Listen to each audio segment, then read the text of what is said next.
This week's guest is Bert Jameson, Vice President and Corporate Treasurer at Ingersoll Rand. Before we get into the full interview, here's a couple of short clips that give you a flavour of what we covered in today's podcast. I asked him if I would have an opportunity to apply for that. Most of the people in this position have 10 years of experience. They have an MBA. And while I think you're a great person, you don't quite have the qualifications yet. And so it was hard for me to hear that, but I think it was great for me to hear that as well, because it gave me a path forward on what I needed to do. I always like to tell my team that, look, funding an M&A deal at closing is a little bit of a thankless job. I'm going to thank you, and I'm going to tell you I really appreciate it. But it's one of these things that if everything goes well, no one knows. If something goes wrong, everybody knows. And it goes all the way to the CEO of the company. So we have to be 100% correct every single time. We can't get that wrong. And so that's one of the other parts of the playbook on there that we talk about is just, look, our ability to execute at a high level is absolutely critical in all those different areas.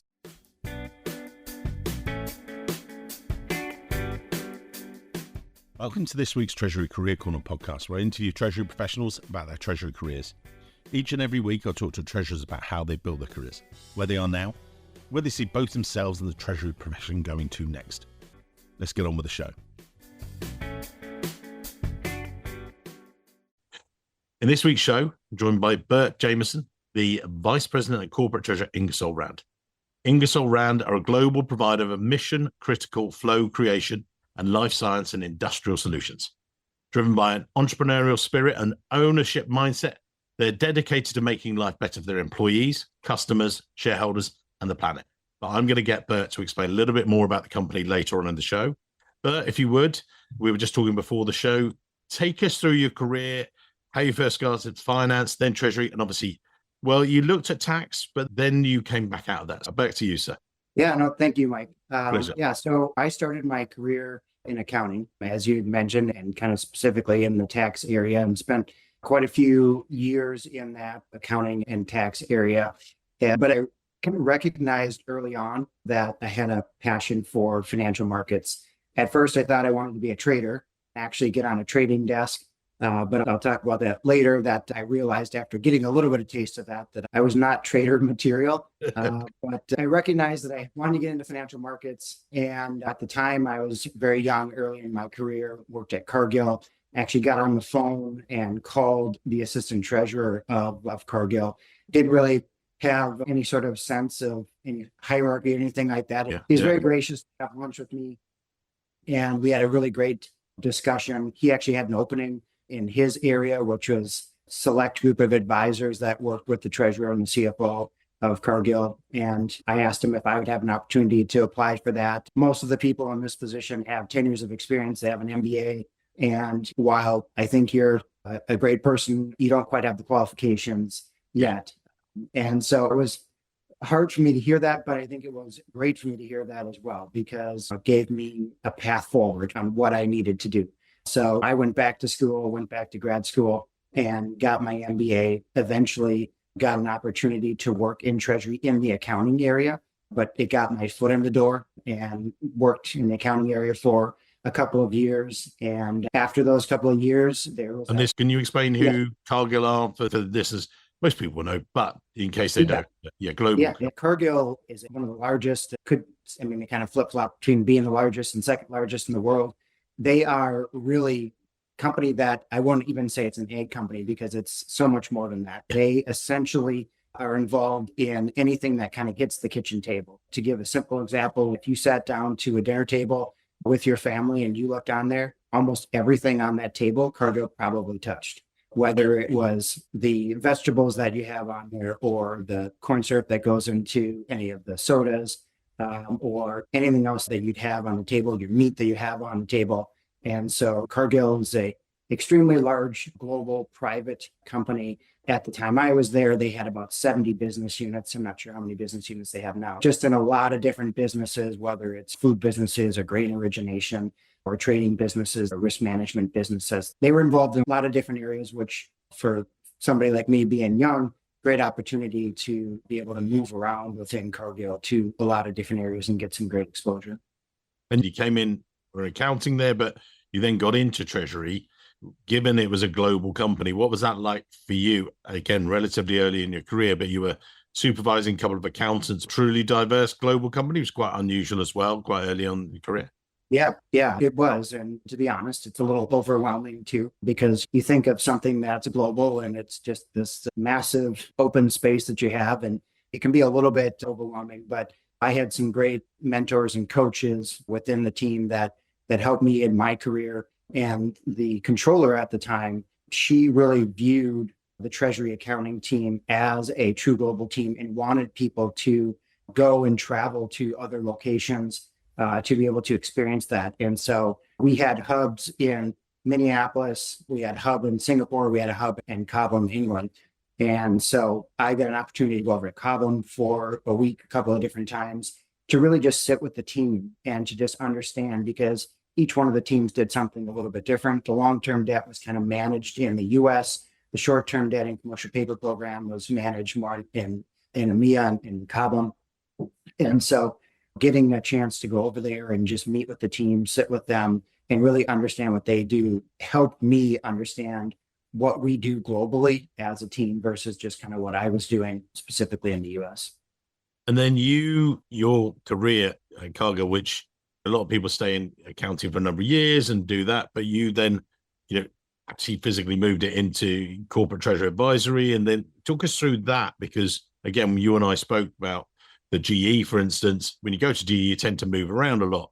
You said geography wise, you didn't move so much, but you certainly moved up elevated roles. So talk us through that and how that came about. Yeah. And so the role that I got to out of accounting was, kind of that corporate treasury advisory role. And that was something that I talked about the assistant treasurer about a while ago, went back to school, did my MBA, and then there was an opening in that group. And so I was fortunate to get an opportunity to be a part of that group. And for me, it was something that I had been really looking forward to for a long time, because in that team, you worked on complex topics like weighted average cost of capital. You looked at different financing arrangements for the businesses. And so like one example, one of our businesses were looking at barges, and they're trying to decide, should we buy our fleet of barges? Should we lease our fleet of barges? Should we do synthetic leases? Just how should we finance this group of barges? And so we would work. That's one example of us working with the business unit president and the finance leaders to be able to help them manage their fleet. Another part of the team we were looking at was our salt business. They were potentially looking at buying and building a pipeline to go from where they were mining the salt to where it was eventually going to be used. And did it make sense to buy, build, lease this pipeline? And so doing all the analysis there and working with the businesses. And then the other thing that we did is the valuation. Cargill is a private company, but we still did the valuation for the ESOP. And so that was a really fun and exciting experience, and just how to value a company. Like, how do you look at it, whether you're doing a discounted cash flow, whether you're looking at it from a multiples analysis, but really kind of doing kind of more of an investment banker type approach with doing valuation work. And then the other big thing that we did is just the back office kind of documentation work for all the bond issuances. So at this time in my career, I hadn't done a bond issuance, but I got an opportunity to essentially learn the backbone of it, how you do the documentation, how you put it together, how you do the scheduling and the timing from when you start to when you actually do the bond issuance. There's about a 4 to 6 week lead time before you can actually do the bond issuance. And so it was a great experience there, really learning more about that. And when you did that, you achieved like record low coupons and you got recognition within the company. What were the biggest challenges maybe behind the scenes, or what did that teach you about the strategy of funding and stuff? Because again, you come from accounting through to this, now you're more, as you say, funding, corporate financing. That's quite a shift as well.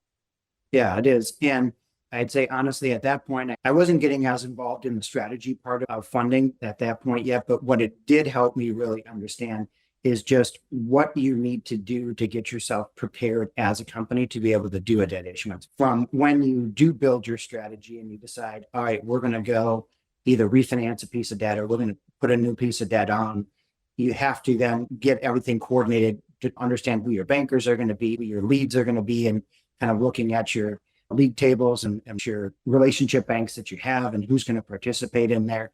And then once you decide that, you got to get your lawyers together and get everybody on the kickoff calls and then get the documentation going. And then everything's kind of moves forward from there. But it gave me an opportunity to really understand that process in detail, which then prepared me for my next role where I did actually sit on the funding desk and did issue some long-term debt and be able to get involved in some of the derivatives trading that the team was doing, which is where I kind of said earlier in the podcast here that I thought I wanted to be a trader, and then I got to do a little bit of the trading there and realized that I don't quite have the stomach for it. It was a great opportunity for me to learn, which is one of the things I would say Cargill was great for, was learning, teaching, coaching. If you had the desire and you had the capabilities and the skill set, Cargill gave you that opportunity, and they definitely gave it to me. And on a lot of the other podcasts, I've sometimes talked about treasurers trying to get closer to the business. And I know that you and I have spoken, I've spoken to other people that I've known, but Treasury really is part of the business there already from day one. Where does that ethos come from? Or is it something you guys still had to work for? Or was it actually you're part of that team from day one? Yeah, I mean, I think it was really a credit to the treasurer and assistant treasurers at the time to really be a strategic thought partner. So you're not just somebody there that's cranking out transactions. You're not somebody there that's just aggregating data and then giving it to somebody else. You're actually being a strategic thought partner. So you're understanding what is the business need and how can I be helpful from a treasury perspective to help that business be more successful. And then, so as you say, you moved into that sort of more trading role, and then you moved into infrastructure and financing. And talk us through the next bits, because they were adjacent to treasury, as it were, or weren't direct treasury. Yeah. What happened next? Yeah, so on the trading desk, I got an opportunity. There was somebody that was on maternity leave, so I got an opportunity to be able to sit on the desk.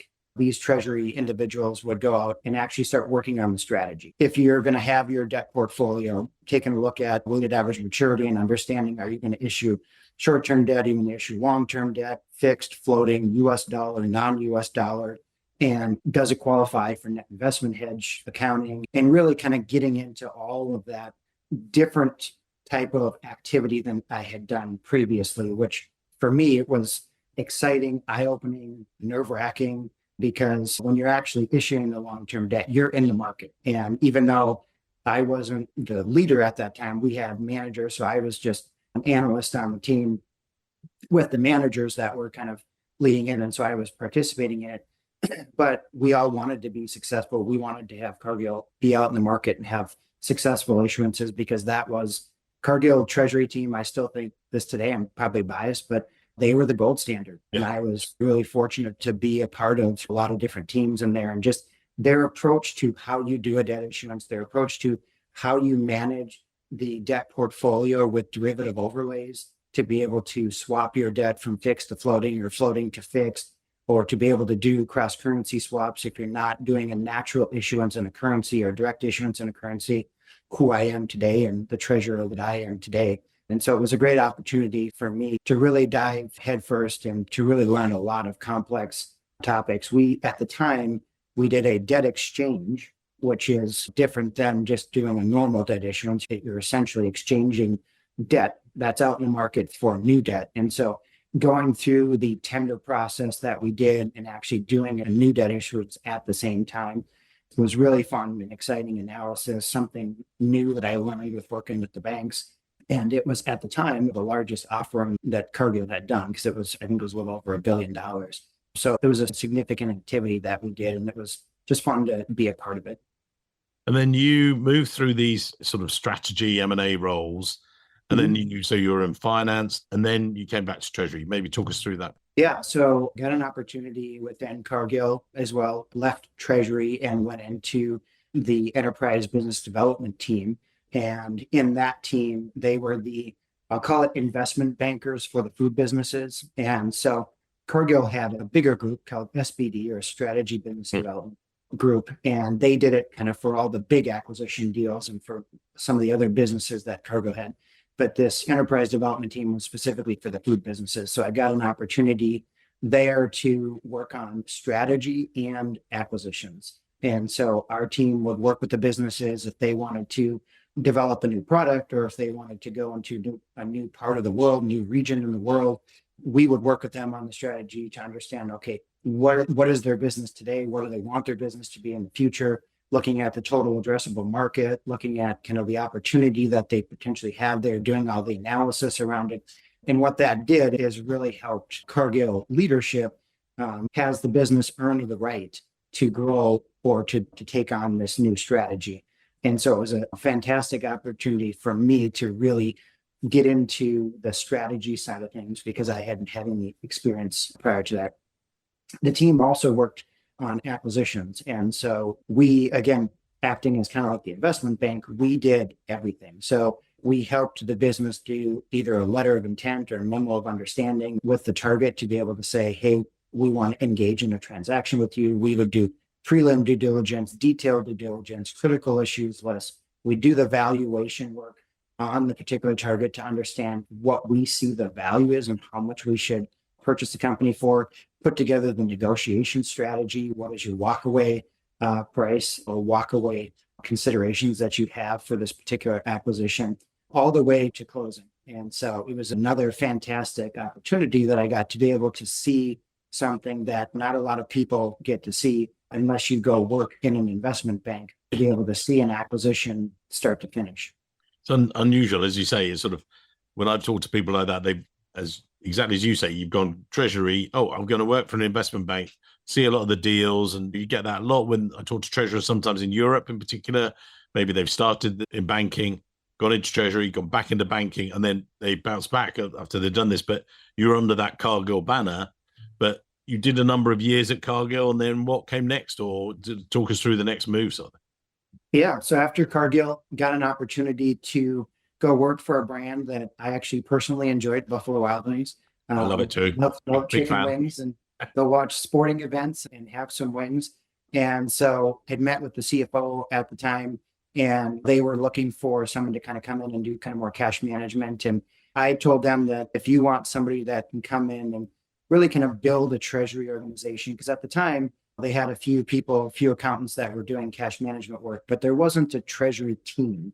Yeah. And I told them, I said, look, if you give me a chance, I will build you a treasury team. Ethos. Exactly. So my 3 pillars of treasury, which is cash management and treasury operations, is one, funding and how you fund the organization is the other.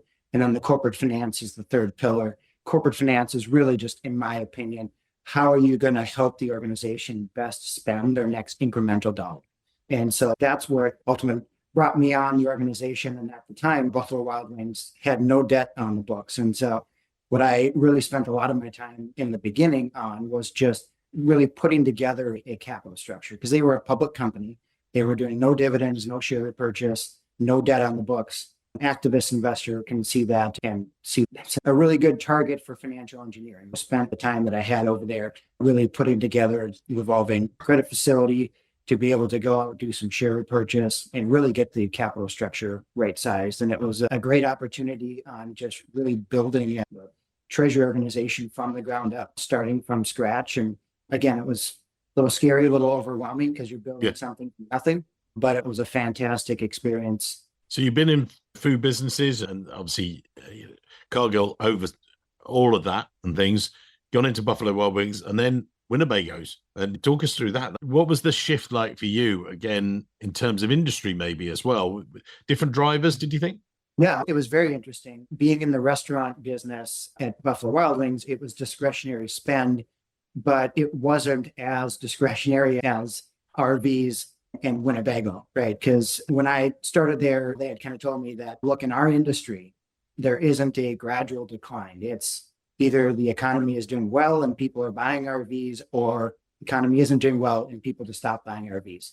And it was a new experience for me. And it was one that was very unique in the sense that when I came there, I took on the role of treasurer, but I also had the responsibility for the tax team at Winnebago. And so when I started as the treasurer, pretty much within like the first week, I also got an opportunity to look at the pitch book for Chris Graff. And so I was responsible for treasury, I was responsible for tax, but then they found out that I had this strategy and M&A background from Cargill, and that I basically was the investment banker kind of doing all the valuation work and stuff. So they handed me the pitch book and said, hey, in addition to your roles that you have, how about you do the valuation work on Chris Graff, give it back to CFO, CEO, let's present it to the board, and let's try to figure out if this is something we want to go after and go buy. Winnebago ultimately did buy Chris-Craft. It was a unique opportunity for me because I was able to leverage the experiences that I had in the strategy and M&A area, which I knew were going to be valuable. I just didn't know when. And now was that opportunity. The thing that really brought me to Winnebago was when I first interviewed with them, they had said, look, we're a motorhome company here in Forest City, Iowa. We just got done doing an acquisition of a company called Grand Design in Indiana who does towables. So now we're in the motorhome and towables business. But, we're not going to stop there. We want to get into the marine industry. We want to do more acquisitions. We want to grow. And for me, that really is what sold me, because I thought, hey, I can now become treasurer of this public company, get some exposure to tax and leading tax, but I can also leverage my strategy and M&A background. And over the years that I was there, Winnebago did do multiple acquisitions. They not only acquired Chris-Craft, they acquired a company called Newmar, which is a luxury RV business. They acquired a company called Barletta, which was a luxury kind of pontoon business. And so we did a lot in a short period of time. And the one thing I would say about a company, so Winnebago was non-investment grade, very cyclical company, very highly discretionary. And the one thing I had to learn, because at Cargill, if you wanted to go do a debt issuance, you'd have to decide, like I said before, short-term, long-term, fixed float, but you never had to ask, can I go to the market? Because the market would always be there for you, because your Cargill, your investment grade investors will always be willing to give you funds. If you're not investment grade and you're a smaller public company, the first question you often have to ask is, can I go to the market? Because the high yield market is not always there for you. And so being thoughtful and strategic about, all right, if I can't go to the high yield market, what are my other options? Is the convert market open? Is the term loan market open? Making sure that you always have plenty of liquidity and access to liquidity to be able to help a company like Winnebago grow was something I learned very quickly. Okay. And so you did Winnebago and then Ingersoll Rand. So you joined Ingersoll. Talk us through, if you would, who Ingersoll Rand are, because they've got so many different businesses, very diverse and everything else. Big role. They've been part of KKR and everything else, or where were they in that journey when you joined as treasurer? How did that come about? Maybe just give us an overview. Yeah. So in Ingersoll Rand, as you kind of mentioned earlier in the podcast, mission critical flow technology. So think of like gases, liquids, anything in the manufacturing business. Think of us as a critical part of the manufacturing process, where if you need to move gas or air or liquid or any sort of product throughout the manufacturing process, that is either blowing it across the manufacturing floor, pulling it through, purifying the air, or drying the air if you have moisture in there. And so, our type of products in there is not something that a lot of people are maybe going to know of, but the people that are actually in the manufacturing floor know our products very well, because if our products go down, the whole manufacturing facility usually goes down. And that's why we call it mission critical flow technology, because it is mission critical. We go down, everything goes down. Our products are in a lot of different areas, whether it's life sciences, which is one of our big businesses, or in typical industrial manufacturing processes. And so for me, it was a new industry, new products. I'm still learning. I would not say that I'm an expert in all of our products, especially since we are as acquisitive as we are. But, when I started in November 2022, we were just 2 years kind of post a large merger that happened. And so Ingersoll Rand at the time split off from some of its businesses. So the industrial part of Ingersoll Rand got split off from kind of Trane Technology, which is now its own public company, and Ingersoll Rand, the industrial side. Then when they split off, then they merged with another company called Gardner Denver. And when they merged, they kept the name Ingersoll Rand, but Gardner Denver and Ingersoll Rand were a couple of the top players in the industry. And so it made us top players once we did the merger. And so when I came in, it was just 2 years after that. And so we were still kind of trying to, from a function perspective, build up those functions back up after the merger. But from a business perspective, The business has been doing phenomenal and continue to do really well. And, one of the things that makes us different is we call ourselves a compounder, meaning that we are out doing acquisitions on a regular basis. So 18 plus acquisitions in a year is not uncommon. On a monthly basis, we could be closing 2-3 different acquisitions, and they're all different parts of the world. And so that creates some complexity from a treasury perspective, right? Because you're constantly looking at sources and uses. Where are you sourcing the cash? Where do you need to use the cash?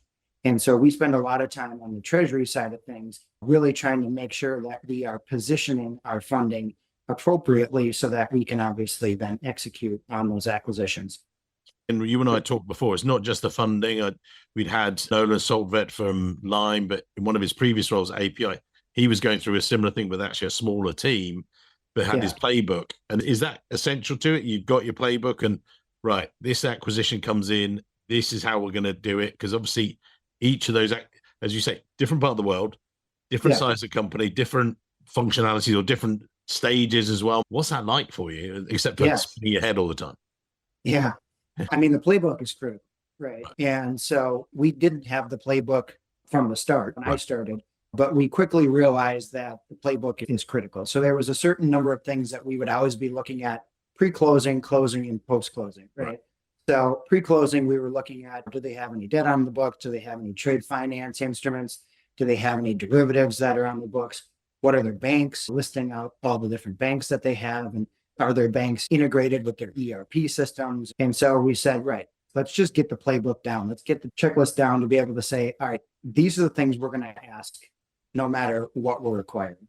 And we're going to do this pre-closing. We're going to do the same thing at closing, but it's when you get your final funds flow, you're going to, and you're making sure that you're doing verbal confirmations of all the different bank accounts. You're looking at all the dollar amounts and triple checking everything there. You're making sure that you just have everything kind of in order and everything ties out, because I always like to tell my team that, look, funding an M&A deal at closing is a little bit of a thankless job. I'm going to thank you and I'm going to tell you I really appreciate it.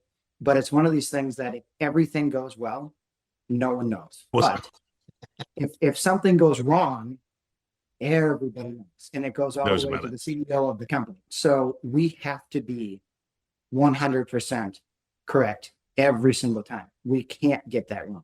And so that's one of the other parts of the playbook on there that we talk about is just, look, our ability to execute at a high level is absolutely critical in all those different areas. Is that the most difficult challenge, would you say, certainly most recently, or is that just one of the challenges, do you think? I mean, it's definitely one of the biggest ones, because you have to understand also, when we're doing acquisitions, we don't typically use investment banks to do acquisitions. When we acquire companies, we have a little bit of a unique M&A strategy where we have M&A leads out in the region. So we have a corporate M&A leader, but she's not dictating everything. We have people that are out in the regions and they're out there building relationships with different companies. And so a lot of the companies that we're buying are mom and pop businesses that are not small. I mean, they're $50 million, $100 million businesses. So they're large businesses from a dollar perspective, but they may not have the sophistication around the accounting systems, the policies, the procedures, and everything else. And so when we're out there developing these relationships, it's first and foremost telling the target, hey, we are going to be a good steward for your brand. A lot of times people have spent their entire life building this, and this is their legacy. They're not going to want to sell it to some company that's going to just basically sell it for parts, right? And take it on and take on the customer base, and then the brand goes away. We're a good steward of that brand. And so we're going to take that brand on. But once we bring that business in from a treasury perspective, a lot of times it takes a lot of extra effort because they probably don't have a treasury team, right? So you're going in there and you're having to have these conversations to really understand what do they have from a treasury perspective and what do we want to change when it ultimately closes and gets integrated. Sometimes it's pretty straightforward. Sometimes there's a lot of cleanup activity that needs to happen. And I've talked to some of the treasurers before where there's a couple of ones actually, when I was just looking back on some of this, where they've gone in and, as you say, they leave the local management. They said they're the experts of it. We become their central bank, if you like. We become the central funder. We give them advice and we help them and we handhold them when they've got difficulties, but we leave them alone. Is that the kind of ethos with you guys, or a little bit more hands-on, or without going into public, and if there's public detail, I'm not one of that. Is that one of the reasons? Yeah. So yeah, our team have a decent sized team on the Treasury, but we don't have an army of people, right? So we do have to rely on the businesses to really manage a lot of the day-to-day that they're doing. What we will do is we will obviously get the account hooked up to our treasury management system. We'll get it hooked up to the pools where, if there's a cash pool in that area, to help them manage it from that perspective. And then if they have questions with the banks, we work with them there. But otherwise, from a day-to-day perspective, we don't interfere. We let them get on. Yeah. Perspective. Yeah. Yeah, because it was Declan Dawley from DCC over in Dublin. And when he told me this, he said, "Oh yeah, we bought this company, we bought them." He said, "We leave them alone." He said, "We help them then and help them to just be more successful where they might be struggling." He said, "Because they're experts in what they do. It's just there may be other things that we can do to help them." It sounded very similar to yourself, sort of thing. That's that strategic thought partner that I talked about, which is how do we help the business be more successful? And so we are always that strategic thought partner with the business. We come in, we understand what sort of challenges that they may be facing, and what can we do from a Treasury perspective to help them be more successful. And we're not too far off the end of the show. We're not there yet. But what are the other challenges you think for Treasury at the moment that are the biggest that are out there? What for you as a treasurer do you think other treasurers should be thinking about? Yeah, I think that is one of the biggest challenges and one of the biggest opportunities, right? How can you leverage AI to be more successful, get more accurate cash flow forecasting, better analysis on your historical free cash flow to help you inform on future free cash flow opportunities, any sort of cash conversion cycle opportunities there, and just better working capital management? I think all of that is huge. I think that there's opportunities on just the basic administrative stuff. We have hundreds and hundreds of bank accounts all over the world. And as people need to just do something simple like update signers or get somebody access to a bank portal.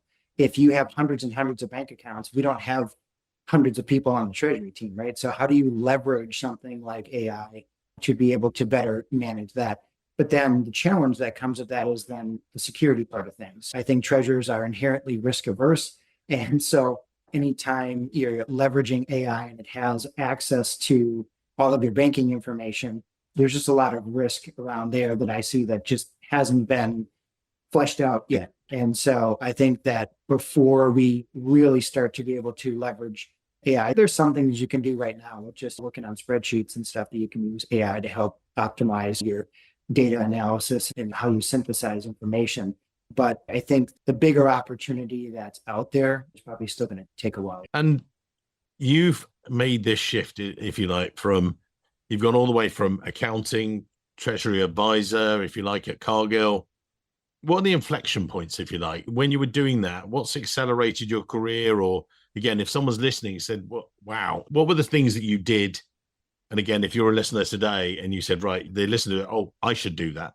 What sort of thing? Yeah, so I'll give an example of early on in my career. So I've always been very career motivated and driven and focused. And I was a bit kind of like a untamed wild Mustang early on. I just knew what I wanted, but I didn't know how to get there. Right. And luckily, I had somebody that came and was a great mentor to me that basically said, look, you can have all this motivation and drive, but you have to be exceptional at what you do today to be able to get those opportunities in the future. And so have an eye on the future of where you want to go, but be exceptional at what you're doing today, and then make very specific or thoughtful choices in your career to be able to get you to where you ultimately want to go. If you're making a career change, you should always ask yourself, is that going to further my chances of getting that ultimate dream that I have or not? And if it's not going to do that, you just want to think critically about whether that's the right choice for you. For me, that was great advice because I had all this wild energy and it just kind of concentrated it to say, I'm going to be exceptional at what I'm doing here. whatever my job role is, I'm going to do even more than that. And I'm going to excel because I know if I do that, it'll create new opportunities for me. Ultimately, it did. One of the biggest inflection points for me was when I was in Cargill in that Treasury accounting area, and I got a chance to be on the corporate Treasury team because that team was really small. There was 3 or 4 of us that were on that team. And to be able to get exposure to things that I got exposure to really kind of just, for me, springboard my career into the future. There isn't a roadmap out there to be able to get to where you want to go, unfortunately. Yeah. But if you work and be exceptional at what you're doing, you're going to get great opportunities. Just be thoughtful about when you do get those opportunities, what you ultimately choose. Well, that's great. And actually, we say that, I will dig it out. It was just really reminiscent of the podcast I did with Tony Masone from Amazon. And exactly as he said, you've got to get the basics right with yourself. And I'll actually listen back to that one and I'll put that in the show notes as well, because he made exactly the same comment, which means it's good. The podcast is working. I remember him saying a lot of the very similar things. I mean, it's just, you can't afford not to just have those things as well.